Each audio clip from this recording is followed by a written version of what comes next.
Ya, shalom. Ya, luar biasa.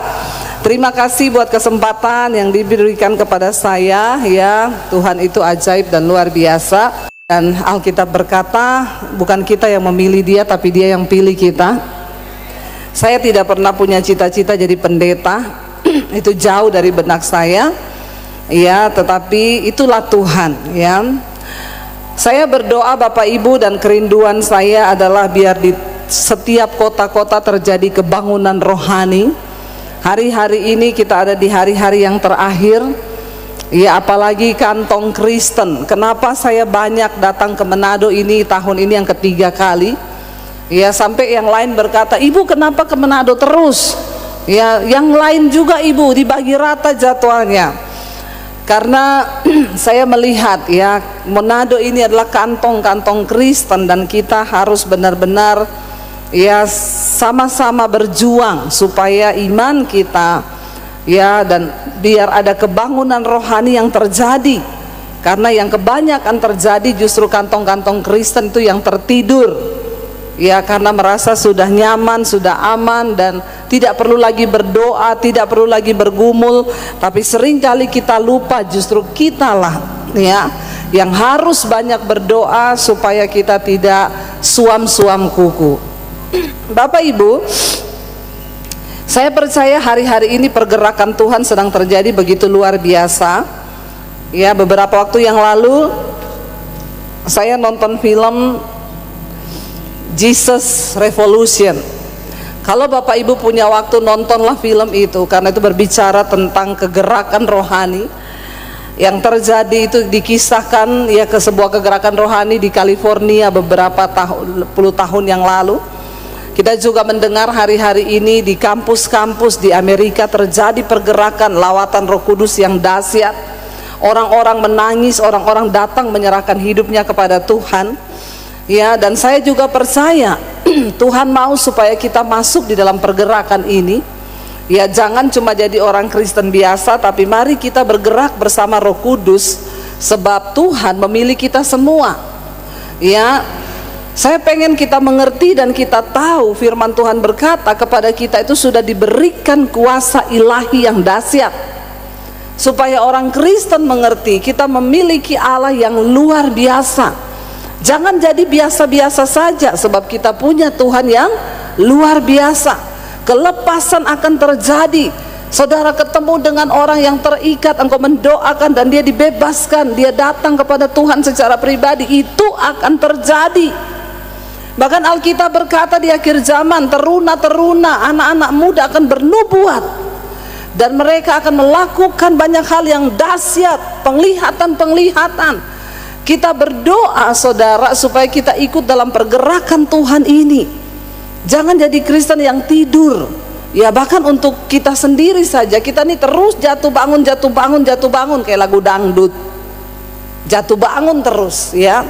Saya pengen kita semua menyadari. Mari kita lihat dulu bersama 2 Petrus pasal yang pertama ayat 3 sampai ayat yang keempat. 2 Petrus pasal yang pertama ayat 3 dan ayat yang keempat. Firman Tuhan berkata begini Bapak Ibu. Ya, kita baca 2 Petrus 1 ayat yang ketiga mulai. Yang sudah dapat kita baca bersama 1, 2, 3. Karena kuasa ilahinya telah menganugerahkan kepada kita segala sesuatu yang berguna untuk hidup yang saleh, oleh pengenalan kita akan Dia yang telah memanggil kita oleh kuasanya yang mulia dan ajaib. Sampai di situ dulu. Firman Tuhan ini berkata begini, karena kuasa ilahi Kristus itu kita telah dianugerahkan kepada kita segala sesuatu yang berguna untuk hidup yang saleh oleh pengenalan kita akan Dia. Ya, kekristenan hari-hari ini ya banyak terjadi Bapak Ibu, saya melihat bukan di sini, bukan di Kawangkoan, tapi di sana, di tempat yang lain. Banyak orang Kristen itu yang tidak memiliki pengenalan yang benar akan Tuhan. Mereka hidup cuma sebagai orang Kristen dan tidak sama sekali mengenal prinsip-prinsip kebenaran yang benar. Saya kasih contoh Bapak Ibu ya. Saya ditelepon sama satu keluarga kaya di Jakarta. Bu, ibu tolong datang ke rumah kami karena anak kami ini kuliah di Amerika, jadi mereka ini pemahaman firmannya kurang. Ya ibu tolong datang. Saya datang Bapak Ibu, ya. Ibu kasih pemahaman Alkitab beberapa hari ini sebelum mereka kembali ke Amerika. Saya berbicara kepada anak-anak ini ya tentang sorga, tentang neraka. Mereka bahkan berkata, what? Emang neraka itu ada? Emang surga itu ada? Ya, orang sekolah ke luar negeri itu pulang-pulang jadi ateis, nggak percaya Tuhan, nggak percaya neraka, nggak percaya sorga. Lalu saya bilang ada. Akhirnya tiba saatnya mereka akan kembali ke Amerika. Lalu mamahnya bilang ke saya, Bu, besok mereka akan kembali ke Amerika. Ibu bisa nggak datang besok jam 8 sebelum mereka ke bandara? Saya pengen ibu berdoa buat mereka. Lalu Bapak Ibu, akhirnya saya berkata kepada ibu ini, saya agak maju ya karena itu kedengeran. Lalu saya bilang kepada ibu ini, oke, saya datang besok, tapi satu syaratnya saya minta ibu dan bapak ada di situ. Lalu mamahnya bilang, aduh kalau suami saya kayaknya ya aduh nggak tahu ya bisa atau tidak ya kalau suami saya ya, soalnya ya suami saya itu sibuk, suami saya itu banyak kerjaan. Bu, syaratnya cuma satu, kalau suami ibu dan ibu ada saya datang, tapi kalau tidak enggak. Lalu akhirnya dia kasih keputusan malam, Bu Debbie, oke, besok suami saya bisa datang jam 8 pagi, suami saya ada. Jangan goyang, tahan. Luar biasa ya.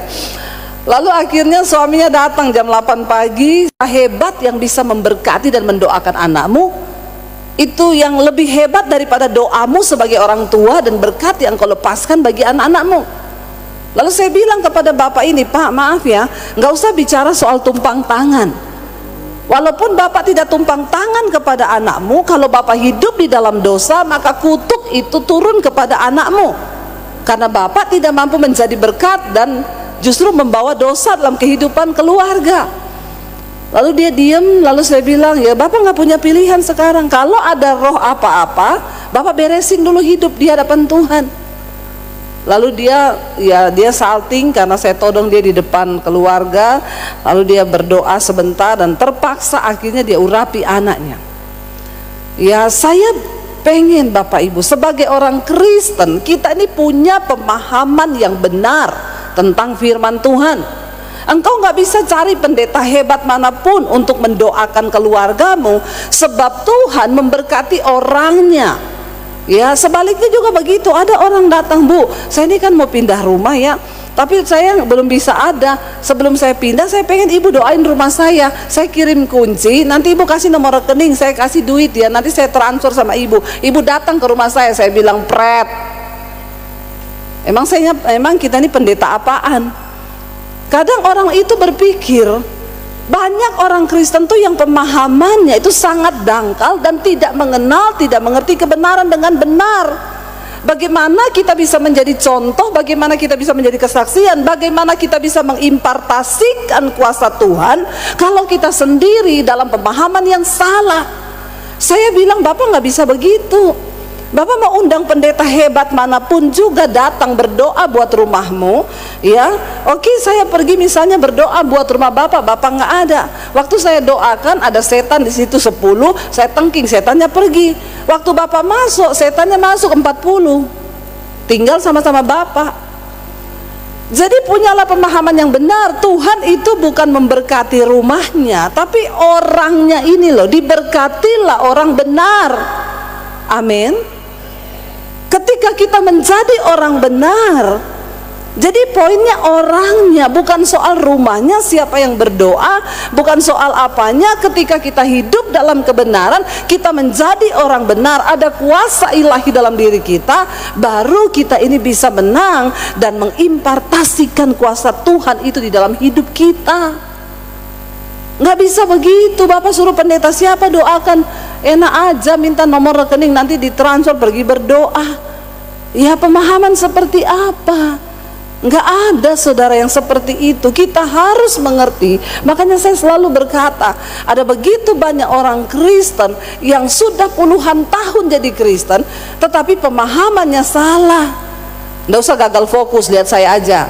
Cuma orang datang lagi dilihat, iya. Dari sini aja udah kelihatan ya. Bapak Ibu, mari kita punya pemahaman yang benar akan firman Tuhan, supaya kita ini tidak tersesat. Ada begitu banyak perkara besar yang Tuhan mau kerjakan dalam hidup kita, tapi ayat ini berkata kepada kita diberikan kuasa ilahi supaya kita dapat mengenal Tuhan dengan benar. Kalau engkau tidak mengenal Tuhan dengan benar, maka engkau akan jadi sasarannya iblis. Makanya ada begitu banyak orang Kristen hidupnya nggak pernah berubah. Ya, keadaannya sama seperti itu. Padahal Yesus berkata, aku datang untuk memberikan engkau hidup dan hidup di dalam segala kelimpahan. Kita limpah dengan sukacita, kita limpah dengan damai sejahtera. Tapi yang terjadi adalah sebaliknya. Orang Kristen hidup dalam pertikaian, dalam pertengkaran. Nggak usah bicara jauh-jauh, suami istri berantem, saudara ipar, kakak adik berantem. Apa yang sedang terjadi dengan kekristenan kita? Kita jadi tertawaannya setan. Ya, firman Tuhan berkata, Roma 14 ayat 17, kerajaan Allah itu bukan soal makanan, minuman, pakaian, mobil mewah, rumah mewah. Tapi kerajaan Allah berbicara tentang 3 hal: kebenaran, damai sejahtera, dan sukacita oleh Roh Kudus. Dan itu yang Yesus bawa ke dalam dunia, karena Yesus datang membawa kerajaan Allah. Makanya Yohanes Pembaptis berkata, bertobatlah, bertobatlah, sebab kerajaan Allah sudah dekat. Kedatangan Kristus ke dalam dunia digambarkan sebagai kedatangan kerajaan Allah. Apa itu kerajaan Allah? Kebenaran, damai sejahtera, dan sukacita oleh Roh Kudus. 3 hal ini yang dibutuhkan oleh manusia. Ketika kita hidup dalam kebenaran yang benar, pasti ada damai sejahtera dalam hidup kita. Waktu ada damai sejahtera, maka pasti akan ada sukacita. Kalau kita miliki 3 hal ini Bapak Ibu, kita sudah lebih daripada pemenang. Kita sudah hidup di sorga sekalipun kita masih ada di dunia. Karena dalam hidup kita ada kebenaran, ada damai sejahtera, ada sukacita oleh Roh Kudus. Itu kerajaan Allah. Sebaliknya kerajaan setan, sebaliknya, kalau dalam kerajaan Allah ada kebenaran, maka dalam kerajaan setan ada dosa, ketidakbenaran. Lalu dosa upahnya apa? Kalau dalam kerajaan Allah ada damai sejahtera, maka dalam kerajaan setan ada galau.com. Tiap hari galau perasaannya, ya. Lalu ketika ada galau, kalau dalam kerajaan surga ada sukacita, maka dalam kerajaan setan ada marah-marah. Siapa yang tiap hari marah-marah? Nggak usah angkat tangan. Ya, Anda masih dalam kerajaan setan walaupun Anda Kristen. Hati-hati Bapak Ibu, hati-hati. Ya, kita perlu mengenal kebenaran yang benar. Makanya dalam surat Yakobus ya dikatakan di sana, engkau berkata hanya ada satu Allah saja, itu baik. Ya, tetapi setan juga percaya akan hal itu. Yakobus 2 ayat 19 sampai 20. Di sana dikatakan, Yakobus 2 ayat 19 sampai 20, engkau percaya bahwa hanya ada satu Allah saja, itu baik. Tetapi setan juga percaya. Apa yang membedakan kita dengan setan? Sama-sama percaya, tapi setan tidak akan pernah mungkin melakukan kehendak Tuhan. Setan gak akan pernah mungkin melakukan firman Tuhan. Kita percaya dan kita adalah pelaku-pelaku firman Tuhan. Itu bedanya. Makanya hidup kita terlihat dari buah sebagai orang percaya. Ya, saya nanti takut loh, setan lebih rohani daripada orang Kristen. Hati-hati ya, hati-hati Bapak Ibu. Ya, sampai setan tuh ngomong sama Tuhan, saya udah gak mau jadi setan Tuhan. Kenapa? Manusia lebih setan dari setan. Ya, kata setan, kita sembunyi di gua-gua tua, kita sembunyi di gudang-gudang, dicariin pakai kamera, mau dibikin konten biar dapat uang. Bahaya Bapak Ibu. Ya, jangan sampai setan lebih rohani loh dari kita. Kita berdoa Bapak Ibu supaya kita punya pengenalan yang benar, punya iman yang benar, supaya kita nggak jadi bulan-bulanannya setan, menjadi Kristen, ada buah dalam hidup kita. Kenapa? Karena tadi 1 Petrus pasal 2 Petrus 1 berkata ayat 3, ya kepada kita ini telah diberikan kuasa ilahi untuk kita boleh mengenal Tuhan dengan pengenalan yang benar. Setelah kita mengenal Dia dengan pengenalan yang benar, maka kita akan masuk saudara di dalam hal-hal yang luar biasa. Tapi orang Kristen hari-hari ini jangankan miliki kuasa ilahi, lepas rokok aja nggak bisa. Ada di sini yang masih merokok, nggak usah angkat tangan. Saya tahu wajah-wajahnya masih merokok di sini. Ya, kenapa saya tahu? Di kepala saudara ada asap. Ya, nggak usah tanya ayatnya di mana itu Bu. Dilarang merokok di pom bensin. Di Alkitab tidak ada dilarang merokok, di pom bensin banyak. Ya maaf aja ya saya bilang, kalau di pom bensin saja engkau tidak bisa masuk, apalagi di sorga. Ya, sorga itu bukan tempat sembarangan Bapak Ibu. Ya, sorga itu mulia, tidak bisa sembarang orang masuk ke sana. Kita masuk istana presiden aja nggak bisa sembarang loh. Ya, ada di antara kita yang dengan gampangnya datang ke istana presiden boleh masuk? No, karena itu tempat mulia. Sorga itu lebih mulia dari istana presiden. Nggak sembarang orang bisa masuk. Dengan bangganya orang Kristen berkata, kan kita sudah ditebus, hidup kita sudah dibayar lunas, utang dosanya sudah dibayar lunas. Enak aja, ya. Memang Tuhan sudah menebus kita, tetapi ketika kita mengenal Yesus, mengenal kebenarannya, ya kerjakan keselamatanmu itu dengan takut dan gentar. Kita nggak bisa diam aja, kita harus mengerjakan. Makanya Yesus berkata pada akhirnya nanti di akhir zaman, aku akan berterus terang kepadamu. Ketika banyak orang datang dan berkata, Tuhan, aku melakukan mujizat demi namamu, aku usir setan demi namamu, aku bangkitkan orang mati demi namamu, Tuhan bilang, aku tidak mengenal engkau. Pada saat itulah aku akan berterus terang kepadamu. Satu saat Yesus akan datang dan akan berterus terang. Berarti selama ini Yesus belum berterus terang, dia diam aja. Banyak orang kepedean, dipikir sudah masuk sorga. Mari kita bertobat sungguh-sungguh. Saya tadi bersyukur ada yang kirim kesaksian di mesbah doa. Ibu, saya mau bersyukur, saya ini pendengar mesbah doa. Dia bilang, tadinya di rumah saya itu tiap hari dengar mama saya sama papa saya berantem terus tiap hari. Masalah kecil bisa jadi besar, ribut terus, bahkan di depan anak-anak mereka ribut. Saya bingung Bu, akhirnya saya dengar mesbah doa tadinya di HP saya di kamar, tapi Roh Kudus berkata kepada saya, kamu putar mesbah doa, taruh di ruang keluarga di TV yang besar. Saya akhirnya mulai dengar mesbah doa di ruang keluarga. Lama-lama mama saya mulai ikut, lama-lama papa saya mulai ikut. Dan apa yang saya lihat Bu, puji Tuhan, terjadi perubahan. Mama saya berubah. Tadinya dia cerewet banget, masalah kecil jadi besar, berantem di dalam rumah. Tapi kalau saya nasehatin, dia marah, malah jadi tambah besar berantemnya sama saya, bukan cuma sama papa. Tapi ketika dia tiap malam dengar mesbah doa, dia dengarkan firman yang ibu sampaikan, dia mengalami perubahan.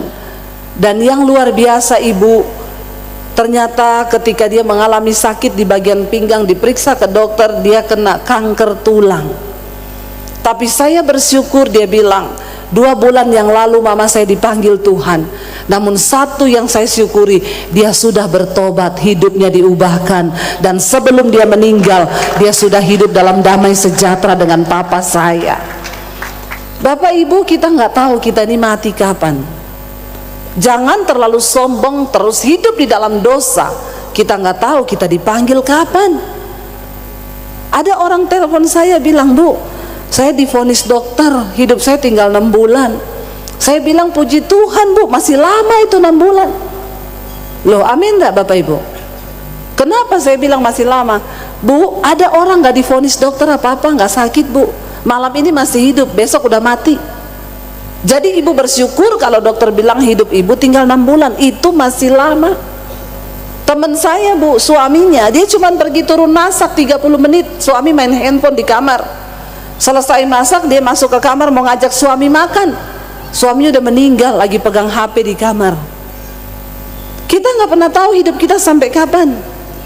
Kalau Tuhan masih kasih kita kesempatan hidup hari ini, hiduplah untuk berbuah bagi Kristus. Amin. Hidup berbuah bagi Kristus, karena kita nggak pernah tahu kapan saatnya itu datang. Ya, kita benar-benar nggak pernah tahu, Bapak Ibu. Saya melihat bagaimana Tuhan itu ya bekerja luar biasa hari-hari ini. Saya rindu biar kota Manado, Kawangkoan juga mengalami terobosan, ada kebangunan rohani. Kemanapun kita pergi, kita cerita tentang Tuhan. Beberapa waktu yang lalu saya diundang khotbah di Mabes Polri di Jakarta, Bapak Ibu. Saya ketemu dengan seorang jenderal dan dia cerita tentang kesaksian pertobatannya. Dia bertobat 2019. Dia bilang, saya bersyukur Ibu Debbie, saya itu tiap hari nonton khotbah Ibu. Ya, saya hafal semua khotbah Ibu. Saya tanya, Bapak bagaimana Bapak bisa bertobat? Satu kali berat badannya turun drastis 10 kilo lebih. Turun, ya. Orang kalau berat badannya turun drastis itu pasti something, ada sesuatu. Makanya bersyukur yang tidak turun-turun. Amin. Ya, kayak kita ini mau turun setengah mati ya. Apalagi kalau suka Manado, abis ini makan rica-rica lagi memang pulang naik 3 kilo ini. Lalu akhirnya karena dia berasa turun 10 kilo lebih, dia periksa ke dokter dan dokter berkata dia kena satu penyakit ya, dan dokter bilang kamu akan segera mati. Dari situ dia ada ketakutan akan kematian. Setiap hari dia ketakutan akan kematian, sampai dia bilang kepada saya, Ibu tahu, saya pernah Bu naik pesawat, sudah jalan pesawatnya saya suruh mundur lagi, saya turun karena saya takut mati. Dari situ dia dikejar-kejar roh kematian, Bapak Ibu. Lalu akhirnya satu kali, orang itu kalau sudah divonis mati baru dia mau cari Tuhan. Tapi masih bagus kalau masih divonis. Banyak yang tidak divonis tiba-tiba mati. Lalu ketika itu dia tanya sama Tuhan, karena dia merasa ketakutan hidupnya, dia bilang udah nggak benar nih kayak gini, saya tiap hari dikejar ketakutan akan kematian. Satu kali dia bilang sama Tuhan, Tuhan berikan aku kesempatan untuk hidup lebih lama. Dan dia berkata kepada saya, ini jenderal loh Bapak Ibu, Bu Debbie, Ibu tahu nggak, saya dengar suara Tuhan audible di telinga saya. Tuhan itu ngomong, kalau aku beri engkau kesempatan hidup, engkau mau hidup untuk bersinah? Engkau mau hidup untuk selingkuh? Engkau mau hidup untuk berbuat dosa? Tidak, cukup. Lalu dia menangis dan dia berkata, tidak Tuhan, kalau engkau beri aku kesempatan hidup, aku akan menceritakan tentang perbuatanmu yang ajaib. Dan akhirnya dia bertanya kepada Tuhan, Tuhan, aku harus mulai dari mana pertobatanku ini? Lalu Tuhan bicara kepada dia lagi. Tuhan bilang, kalau kamu mau benar-benar bertobat, akui semua dosamu di hadapan istrimu. Bapak-bapak nggak usah tegang begitu mukanya. Ya, tapi kalau bapak-bapak mau bertobat, lakukan ini. Dia syok, dia kaget, lakukan itu. Aku bilang 2 hari loh, dia kelilingi kota Jakarta, tunjukin di apartemen itu ada, di sini ada, di situ ada, di situ ada. 2 hari. Dan apa yang terjadi? Istrinya nangis setiap hari selama 2 tahun. Dia bilang sama saya, Bu, saya itu tahu suamiku bukan orang benar, tapi saya tidak menyangka Bu, sebejat itu kelakuannya ternyata. Tapi suaminya menunjukkan buah pertobatan. Tiap hari dia dengar firman, tiap hari dia di ruang TV-nya dia dengar khotbah, tiap hari dia baca Alkitab, di kantor dia baca Alkitab. Dia mengalami perubahan hidup. Bahkan suaminya, istrinya bilang, jam 4 sore Bu, sudah di rumah. Dulu sampai tengah malam ditelepon masih dinas, nggak usah telepon-telepon, teleponnya dimatiin. Sekarang jam 4 sore sudah di rumah, di ruang nonton YouTube khotbah. Imannya bertumbuh, kelakuannya berubah. Dia cerita, Bapak Ibu, pengusaha-pengusaha yang dulu datang ke kantornya bawa uang, sekarang dia panggil, kamu buat apa uang? Ya buat setoran ke Bapak lah. Bawa pulang, sini kamu, saya doain, kamu harus ketemu Tuhan. Wow. Dan ketika saya pelayanan di situ, ada banyak pengusaha, dia bilang, ini Bu, mereka dulu orang-orang yang kasih saya uang, Sekarang saya bawa mereka kepada Tuhan. Terjadi kebangunan rohani. Di tengah keluarga besarnya dia ceritakan tentang dosanya dan dia mengalami pemulihan. Bapak Ibu, ketika orang mengalami kuasa ilahi, maka ada buah yang nyata di dalam kehidupannya. Amin. Amin. Jadi bapak-bapak, pulang akui dosamu.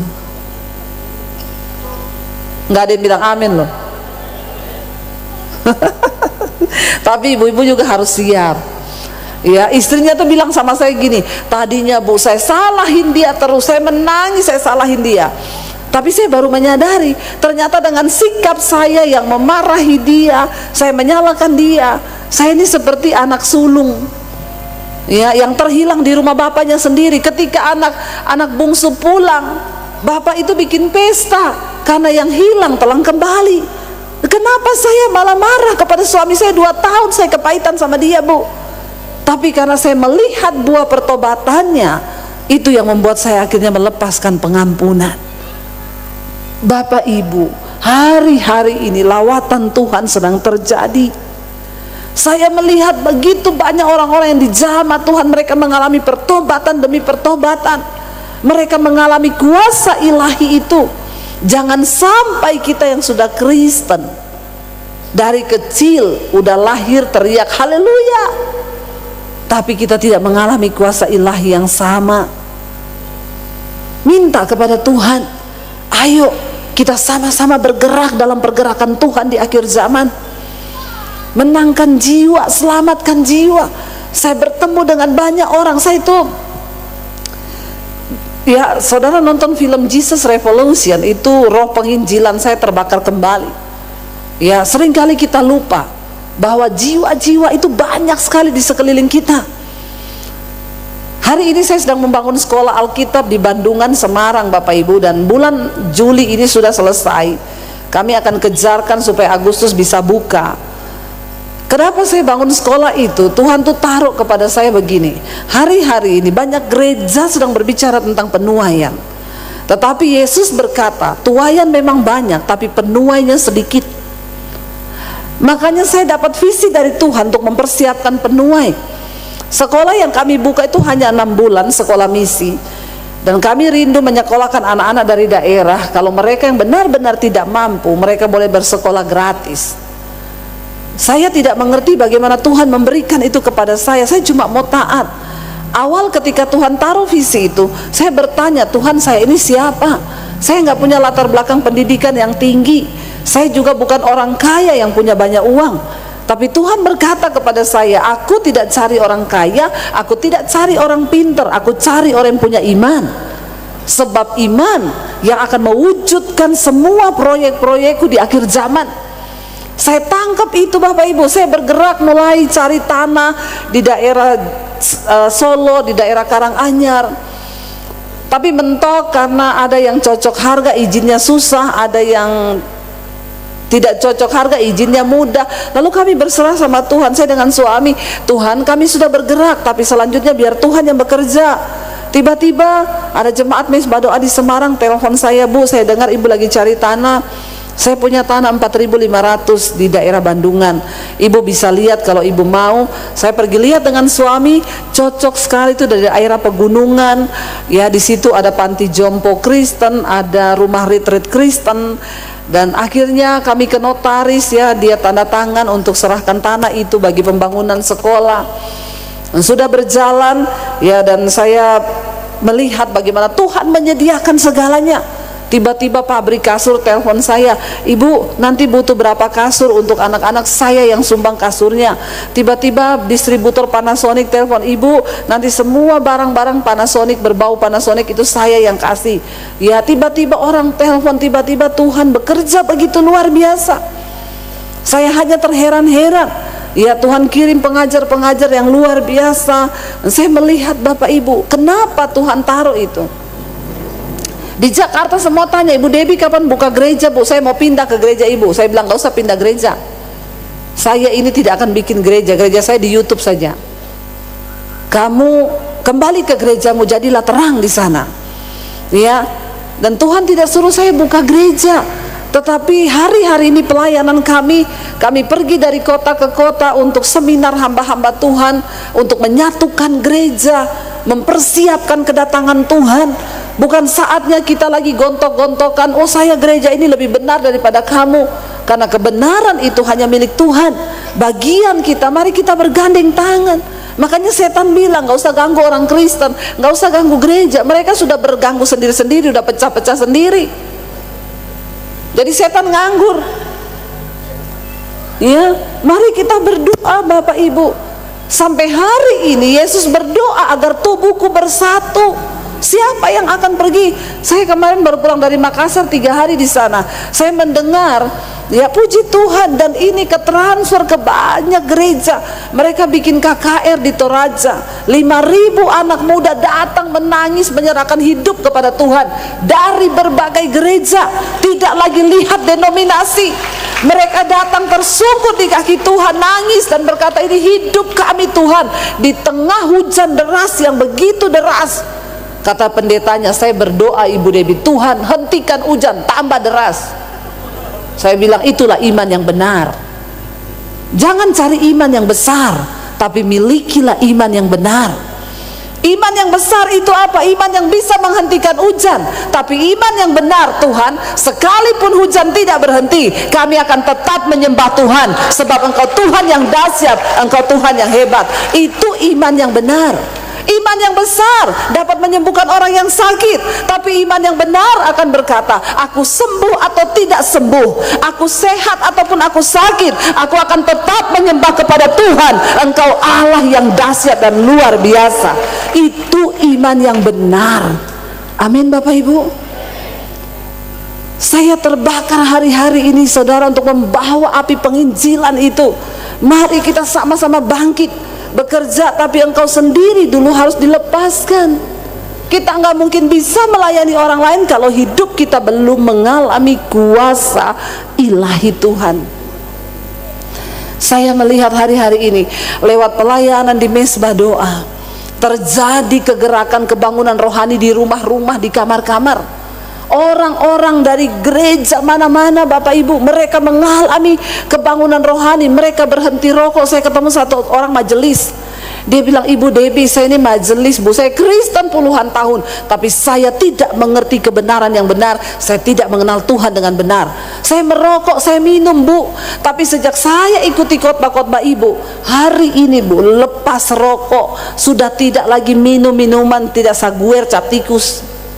Ya, dia bilang saya mengalami pertobatan hidup. Bahkan dulu kami hidup suami istri berantem 3 hari 3 malam gak omongan. Tapi sekarang Bu, kami hidup dalam damai sejahtera. Itu namanya kuasa ilahi yang turun dalam rumah tangga saudara bapak dan ibu. Katakan amin. Gak usah angkat tangan di sini yang kalau berantem 3 hari 3 malam gak omongan. Ya, makanya engkau nyanyi di gereja hebat, kita lebih dari pemenang. Ya, kita buat iblis gemetar, sampai rumah iblis buat kita gemetar. Ya, jangan Bapak Ibu. Saya selalu berkata begini, di sekeliling kita ini banyak saksi.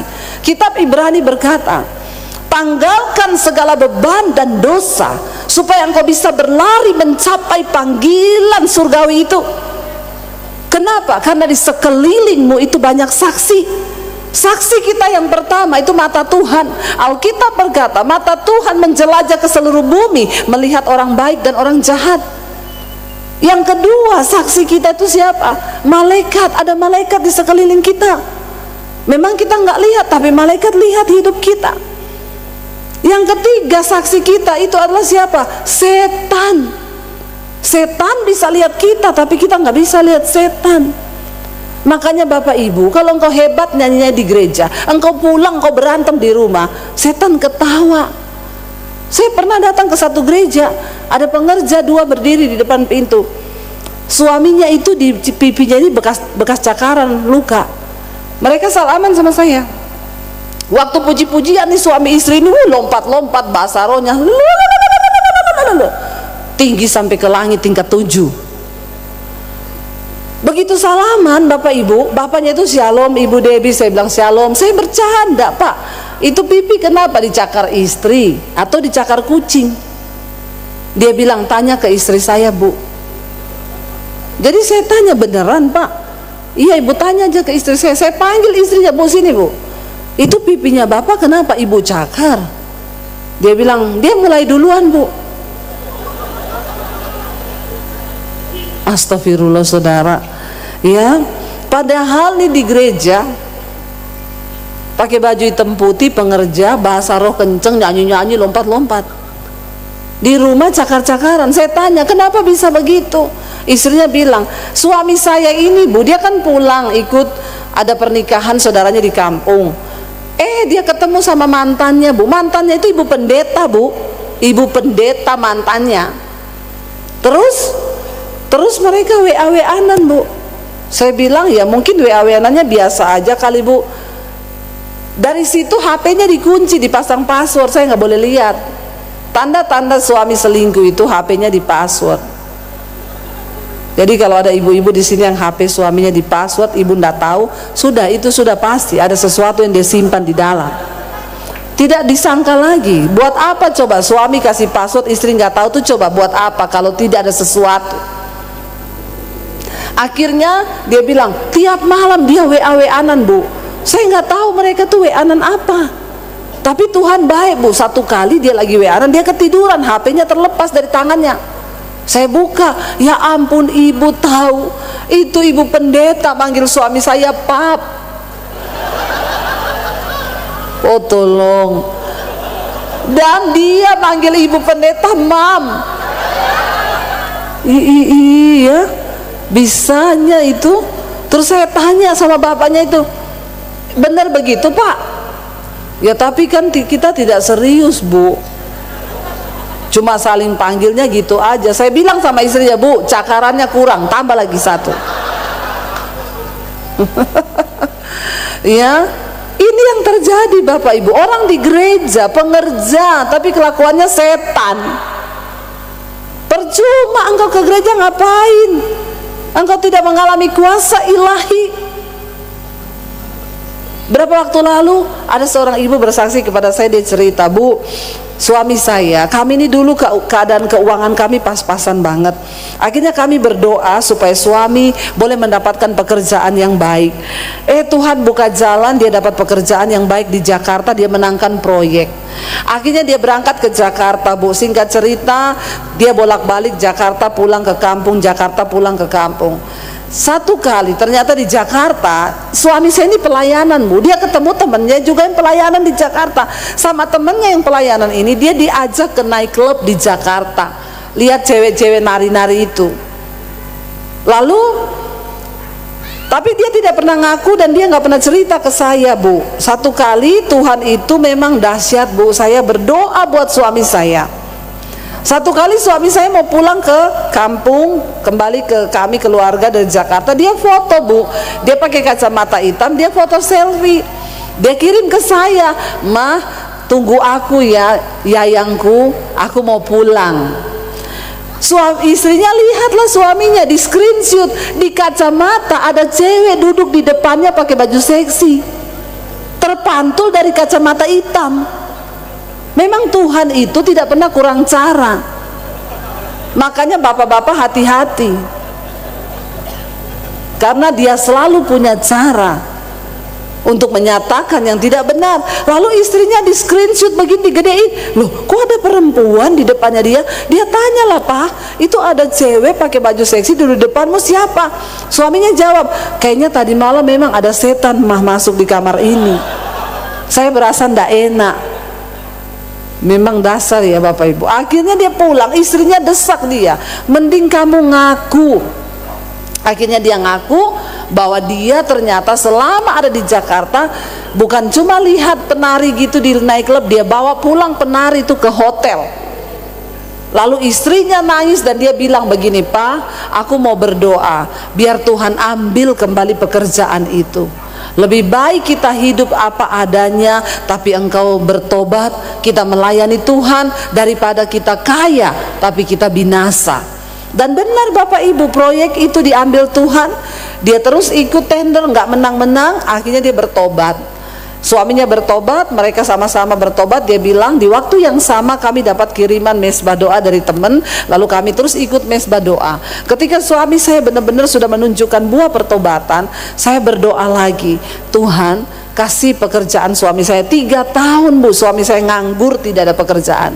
Waktu kami berdua bersungguh-sungguh berdoa dan bertobat, Tuhan beri kembali suami saya pekerjaan. Bahkan sekarang dia diangkat tinggi Tuhan, menempati posisi sebagai atasan, tapi kami hidup satu kota dan tidak berpisah. Bapak Ibu, Tuhan itu punya cara. Makanya bapak-bapak hati-hati ya, kalau istrimu berdoa buat engkau pasti ada. Tapi saya nggak mau ngomong bapak-bapak aja, karena bapak-bapak itu selingkuhnya sama ibu-ibu.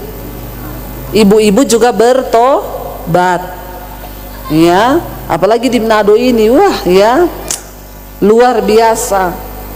Saya berdoa tapi kita semua mengalami kuasa ilahi supaya kita tidak jatuh di dalam dosa. Karena ya begitu, banyak di gereja sekarang pun orang-orang jatuh. Kenapa? Karena mereka berpikir ya itu cuma hal yang biasa. Dikatakan di sini kita karena kuasa ilahinya, kita ini diberikan satu pemahaman yang benar akan Tuhan. Supaya apa? Di sana dikatakan Bapak Ibu, supaya kita ini hidup ya, berguna untuk hidup yang saleh oleh pengenalan kita akan Dia yang telah memanggil kita oleh kuasanya yang mulia dan ajaib.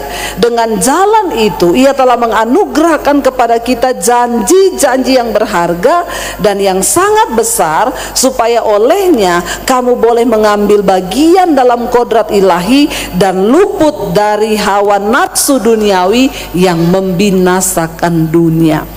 Selama masih ada waktu, mari kita hidup takut akan Tuhan. Kita minta sungguh-sungguh kuasa Tuhan bekerja agar kita ini memperoleh janji-janji yang sangat berharga itu.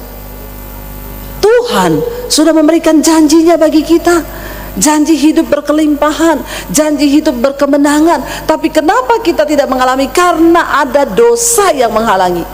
Beberapa waktu yang lalu saya punya teman, suaminya tiba-tiba meninggal kena serangan jantung. Saya belum sempat bertemu, bahkan saya nggak sempat ngelayat karena waktu itu saya ada di luar kota. Saya ketemu dia di satu mall di Jakarta. Saya salamin dia, saya bilang, Bu, saya mohon maaf saya nggak sempat ngelayat, tapi saya turut berduka cita karena suami ibu tiba-tiba meninggal. Dia tarik saya, Bapak Ibu, dia bilang, Ibu Debbie, nggak usah berduka Bu. Saya bilang, kenapa?